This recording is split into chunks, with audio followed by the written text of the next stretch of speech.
Larry Strickland, Naomi Judd's husband of more than 30 years, finally spoke out after her shocking death. What he said shocked everyone. What did they really do in their marriage when no one was around?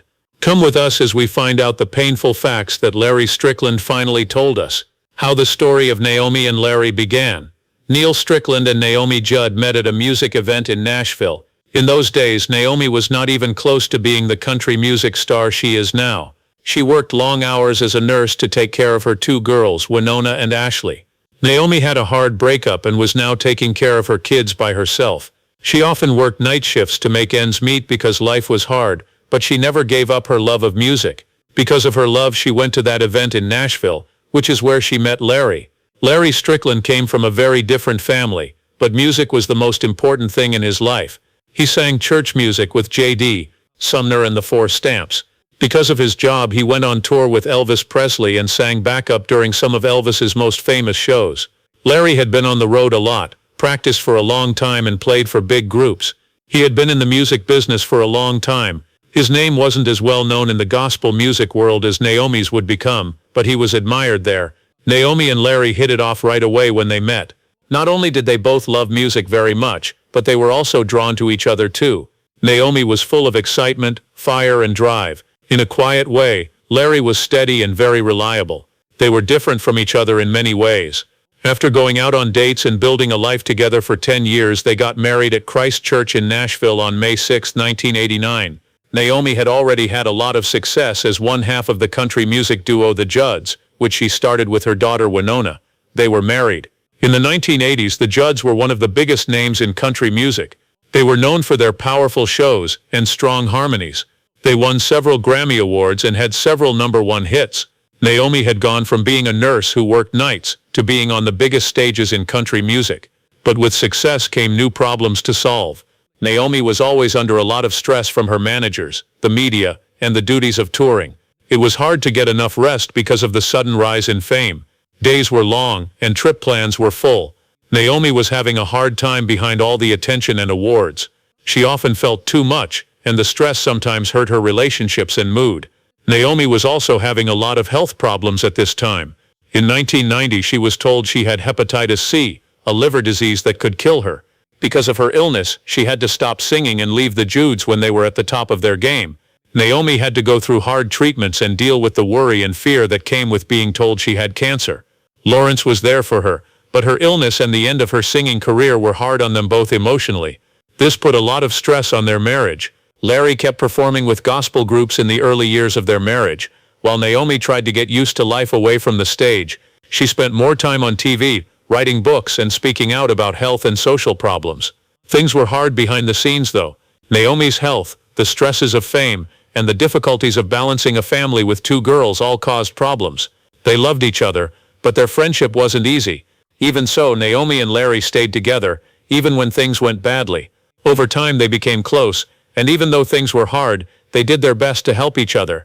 But as Naomi's fame grew and her problems got worse, cracks started to show in their private life. Some cracks appeared, which led to one of the most shocking events in their relationship. Secrets of a broken marriage. Many people loved Naomi Judd and her daughter Winona as a country singing duo. They won a lot of Grammys as the Judds had hit songs that topped the charts and played to packed houses all over the country. People liked not only their sounds but also how they looked like a strong mother-daughter team. She raised two girls by herself, worked hard as a nurse, and then became famous in the music business. Naomi was seen as a role model.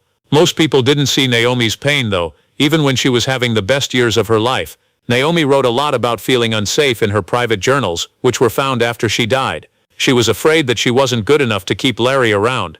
Even though Larry was there for her through many hard times, she was afraid of being left or lied to. She wrote that she didn't think she deserved love or happiness. These fears weren't based on anything Larry had done at the time. Instead, they came from Naomi's past. She grew up poor, saw her mother suffer from mental illness, and got divorced when she was young and had two kids. In the early years of their marriage, Naomi stayed home while Larry continued to tour with gospel groups. After being diagnosed with hepatitis C and having to stop acting, she focused on writing, appearing on TV, and speaking out for social causes. She took part in campaigns for health and mental health. But these new jobs didn't make family life easier. In fact, they made things worse.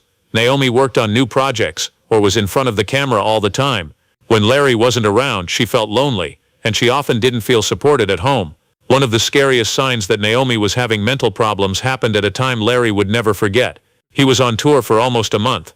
Everything in their bedroom was gone when he got home. Naomi tore up their wedding pictures and threw his things outside. Though she didn't say much, it was clear that she was about to snap. Larry said it seemed like she didn't trust him and thought he had lied to her, even though he said he hadn't done anything wrong. He was shocked by what happened, and it changed how he thought about her feelings. This wasn't just a response to being alone. It was clear that Naomi was scared to death of losing the people she cared about. She often showed her strong feelings in very bad ways. Larry told her that he wasn't always sure how to help her. He would sometimes choose to be quiet rather than start a new fight, but the quiet might have made things worse. The public was kept in the dark about these hidden battles for a long time. Naomi was a performer who fans saw as sure of herself and happy, but Larry and her girls saw a hurt and scared side of her, and sometimes get lost, and all that pain would lead to something even scarier in the end. The day Naomi's pain got worse and could have been fatal. Where pain comes from. The story of Naomi Judd didn't start with fame and singing. The story started in a poor Kentucky small town where she grew up. During her childhood, she had to deal with a lot of problems, both financial and mental. She grew up in Ashland, and her family had a hard time making ends meet. More importantly, Naomi's mother allegedly had a mental illness, which affected Naomi from a very young age and will continue to do so. Naomi learned early on to survive rather than grow, because she lived in a home where emotional stability was not always found. This changed how she dealt with her own family and friends later on. Naomi was already carrying a big load when she was 20 years old. After the end of her first marriage to Michael Simonella, she had to raise her children by herself. She worked night shifts as a nurse to take care of her two young girls, Winona and Ashley. Life was hard during this time, and staying alive was the most important thing. Naomi focused on taking care of her kids and often gave up personal time to keep the house running. Both girls said that the family didn't spend much time together in a caring or warm way. Naomi's younger daughter Ashley Judd wrote an honest book called All That Is Bitter and Sweet about how emotionally distant her family was. She said that their only goal was to stay alive. She thought that family life was more about meeting basic wants than getting close to each other. Ashley talked about how she felt mentally distant from her mother as a child. She spent most of her childhood with her grandparents while Naomi and Winona were on the road for their singing careers. Winona, Naomi's older daughter and singing partner, has also talked about how she feels emotionally distant. As the Judds' fame grew, Winona felt like she and her mother didn't really understand each other, even though they were on stage together almost every day. When asked about it, she said, "We sang together, stayed in the same hotel, and ate at the same table, but we weren't close." Their relationship on stage didn't always match up with what was going on behind the scenes. In the 1980s, when the Judds became famous, the family started to fall apart emotionally. Naomi's fans saw her as a symbol of strength and hope. But back home, the stress of being in the spotlight, long trips, and busy work schedules made the emotional gaps in the family stand out even more. A family that looks loving and close is often just a show for the public. When they were alone, there were misunderstandings, hurt feelings, and long stretches of quiet. The attention Naomi got from being famous made her relationship with her children worse. She tried to make their lives better than her own, but the way she did it made them feel alone a lot of the time. Ashley has said that she sometimes felt totally alone, both physically and emotionally, when her mother was on tour. Even though Winona and Naomi became closer through their music, they still had problems, especially when they didn't agree on something creative or personal. Naomi's life changed a lot, as she went from being a suffering nurse to a country music star. But those hurt feelings from the beginning didn't go away. In fact, her success seemed to make her feel like she had to be even better, which made it harder for her to deal with the pain from her youth and the distance between her family members. She hid a lot of that pain, choosing to move forward instead of facing it. Her marriage and mental health were both affected by the pain she felt but didn't say out loud over time. All of that silent pain came to a head at one point, though, and it was about something much worse than torn photos: love and trouble. The marriage of Naomi Judd and Larry Strickland was getting harder to handle by the late 1980s and early 1990s. The relationship that began as passionate and upbeat was now full of ups and downs in how they felt. Away from the public eye, Naomi and Larry were having personal problems that were so bad that they almost ended their marriage. In a later conversation, Larry Strickland said that he really thought about getting a divorce during this time. A lot of tension, mental distance, and growing doubt in their relationship were too much for them to handle. He was stressed out by Naomi's mental health problems and the fact that the two of them seemed to be growing apart. He thought about stopping the marriage, but he didn't do it. Larry told Naomi that he didn't want her to feel alone again because he knew how much she hated it. This fear had been with her since she was a child and caused her to act in many ways as an adult. Then things reached a breaking point, which was kept secret for decades. During the evening, Naomi got a call while Larry was on tour. She had never met the woman who called. She told Naomi that she loved Larry. She told him about herself and said he was her match. Only a few minutes passed, but that discussion changed everything. She hung up the phone with Larry and didn't say anything right away. She didn't talk to him at all for the next 24 hours. The shocking scene Larry found when he got home shocked him. Naomi was carrying a gun and had torn up their wedding pictures and thrown his things on the front lawn. She pointed the gun at him and pulled the trigger when she felt very hurt and betrayed. In the end, Larry confirmed that she did fire the gun.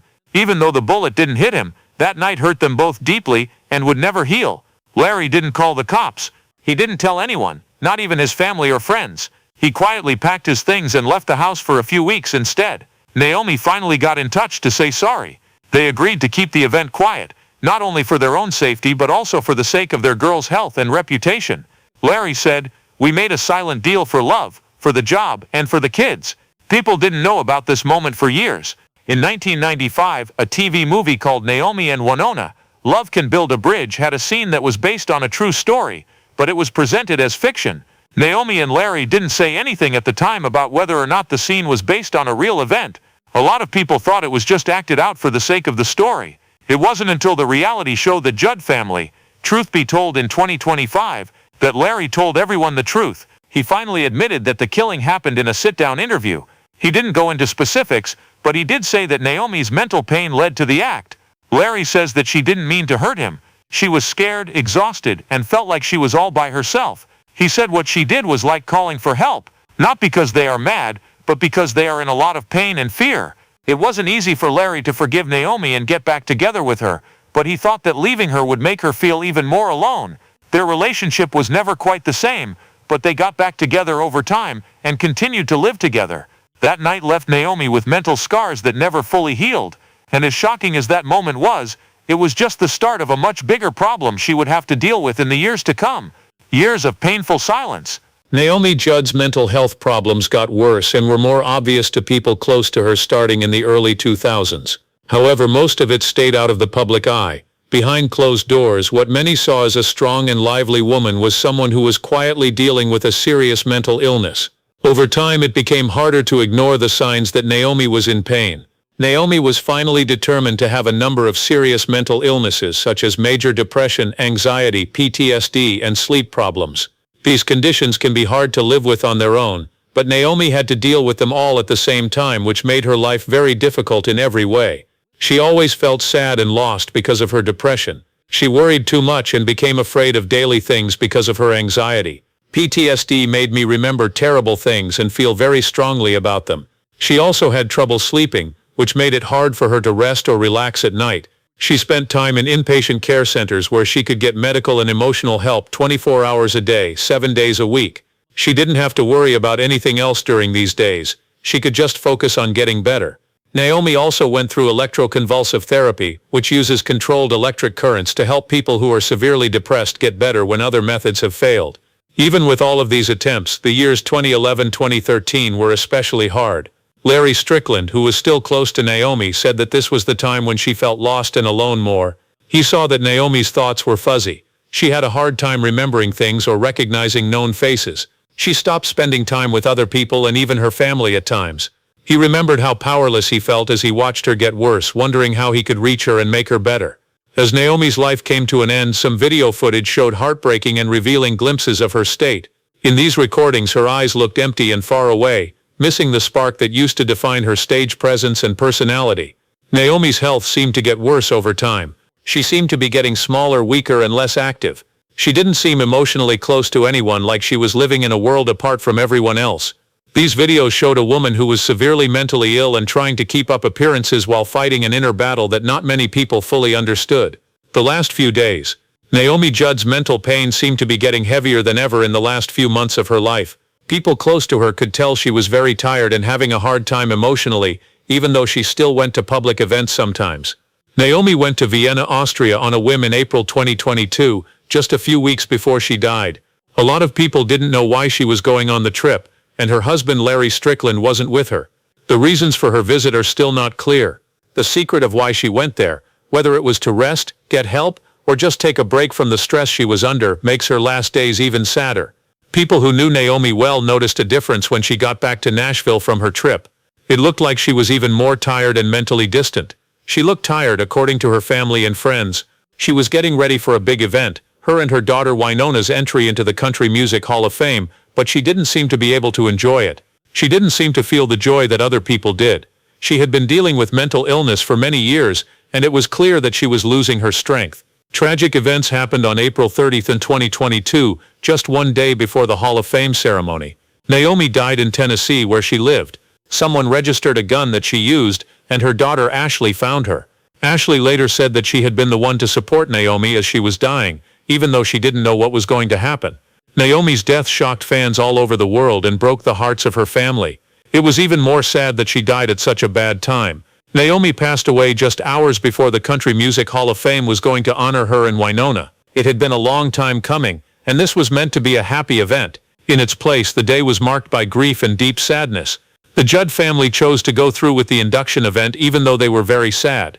It wasn't an easy choice, but they thought Naomi would want it that way. The event changed into a moving tribute that made people think of the person who died. It was moving to hear Winona's speech from the stage. She talked through tears about how much she loved her mother, how hard it was for them to get along, and how sad she was. She also praised Naomi's bravery, talent, and the things she left behind. Larry Strickland grieved in a different way than Winona, who spoke honestly and from the heart. During the event, he did not say anything in public. Instead, he kept quiet and paid respect in silence by being there and staying calm.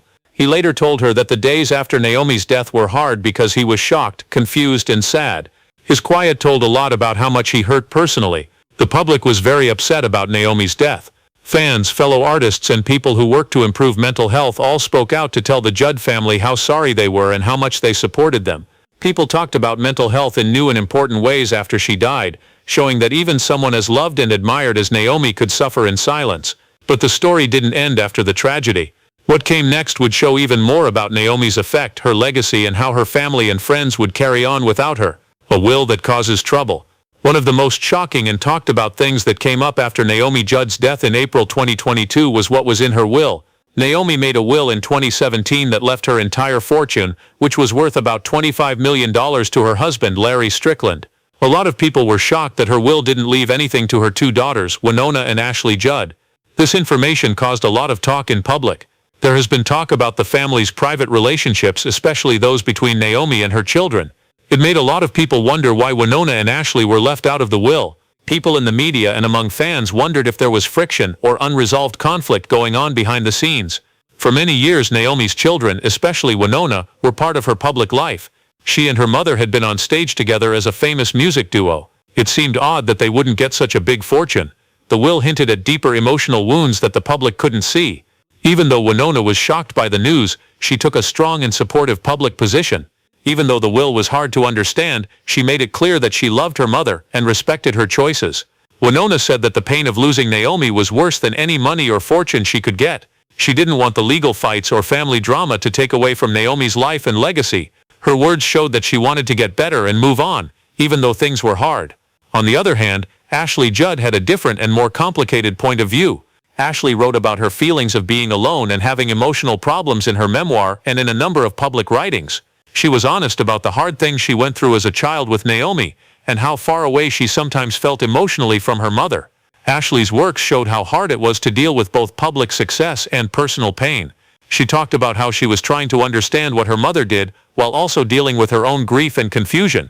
And to make things even more complicated, voicemails that were made public after Naomi's death showed how tense and confused the conversations between her and her children were in her last days. These texts showed times when people were hurt, angry, or confused. There were times when people tried to reach out and connect, but feelings were too strong, and words were left out or misread. These voicemails showed how hard it was for a family to stay close during a very emotional time. More private information was also found after Naomi's death. It was found that Naomi had mixed feelings about her relationships with her daughters, as shown by journal notes and letters that had not been sent. Naomi wrote these things to show how much she loved him, but she also felt confused and guilty. She seemed to be struggling with sorrow and a desire to make things right. Some of the letters were sorry letters in which she tried to explain how she felt, and how hard it was for her to be a mother, wife, and public person. These papers painted a fuller picture of Naomi's inner battles.